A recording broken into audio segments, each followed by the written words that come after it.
Arguably the most exciting part of any game is the combat, the action. This is where all your strategic planning gets put to the test, determining who will emerge victorious. There are many ways to simulate battles, deck building, rolling dice, but what we're all striving for is an engaging way to create dynamic conflict. I want players to feel like they're really maneuvering vast armies, tasting both the thrill of victory and the sting of defeat. Here's how I've crafted combat for my game. Let's get started. If you're new here, my name is Julian, and on this channel I document my journey in creating the ultimate strategy board game, Pincer: A Gentleman's War. In this game you'll expand your empire by building colonies, managing resources, and most importantly, facing your opponents on the battlefield. Head over to my website, playpincer.com, where you can subscribe to my newsletter and get alerted once playtesting becomes available. Now let's get into today's video. I've shared bits and pieces about my game's combat mechanisms in previous videos, but now I'd like to compile everything you need to know into one comprehensive guide. After some recent playtesting, I'm really happy with how everything is coming together. First, I'll recap the basic combat structure, then I'll dive into the newly introduced maneuver cards. I often compare my game's combat to chess. Each piece has unique movements and attacks, and like in chess, you can attack by moving into your opponent's tile and removing that piece from the board. It's simple to learn and resolves combat quickly. A few general rules. Land units cannot move onto mountain or water tiles, and naval units cannot move onto land tiles. Now let's go over the pieces' movements. Musketeers can move or attack one tile per turn. Cavalry can only move or attack by 2 tiles per turn. Cannons can move or attack 1 tile per turn, but have the option to retreat to their original tile after attacking, simulating range.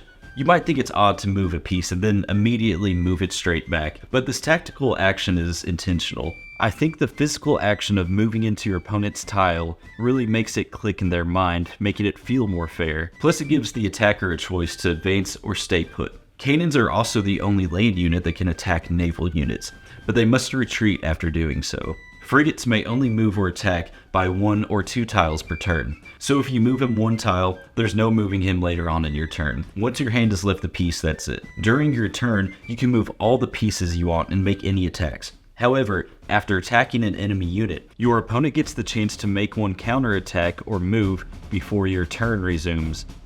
Don't forget that your turn isn't just combat, there's also collecting resources, building infrastructure, and moving other units. The counter move adds a brief pause, giving the defensive player a chance to react, which keeps the game balanced and exciting. It really feels like a mini chess match embedded inside the game. To help keep track of which pieces you've moved or attacked with, I suggest turning them on their side after each action. The same goes for your opponent. Once they've made a counter move, that piece is done. But just because a piece has already been moved doesn't make it safe from attack. Just a quick reminder, you can now become a channel member and enjoy exclusive perks and content, such as loyalty badges, priority replies to comments, and even behind the scenes updates. Thank you for your support. Now that you understand the basic combat system, there's one more element: maneuver cards. Think of these as bonuses that players can use before attacking or after being attacked, provided their unit is on the corresponding tile.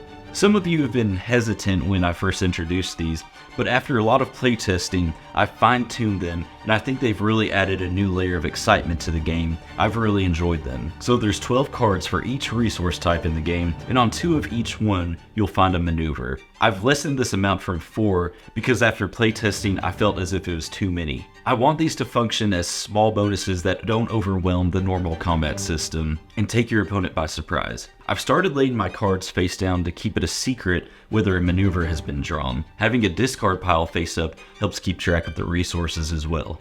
Once all the cards are drawn, just give them a quick shuffle and flip them face up. On the weak tiles, you'll find the retreat maneuver, allowing you to move your unit into an unoccupied tile within range after being attacked.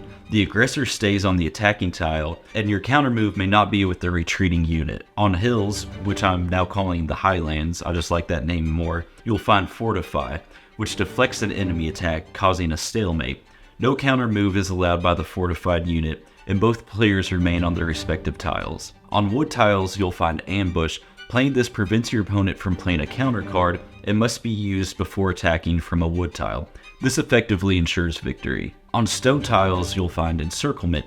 Offensively, this prevents your opponent from making a counter move. Defensively, it allows you to make one additional counter move or attack with a separate unit. In both cases, it must be played before attacking. On iron or mountain tiles, you'll find outflank. This maneuver allows you to make an extra move or attack with the same unit if it's adjacent to a mountain tile before attacking. However, it can be countered by a retreat or a fortify. Water tiles are a little different. All 5 of the maneuvers will be shuffled into the 12 cards. Since naval units only operate on water, I'm unable to correlate the maneuvers to certain terrain types, but still like them to be able to utilize the maneuvers. Land units can also use water maneuvers if they're attacking from a frigate, and logically, a frigate would be able to utilize the outflank card if it's adjacent to a mountain tile.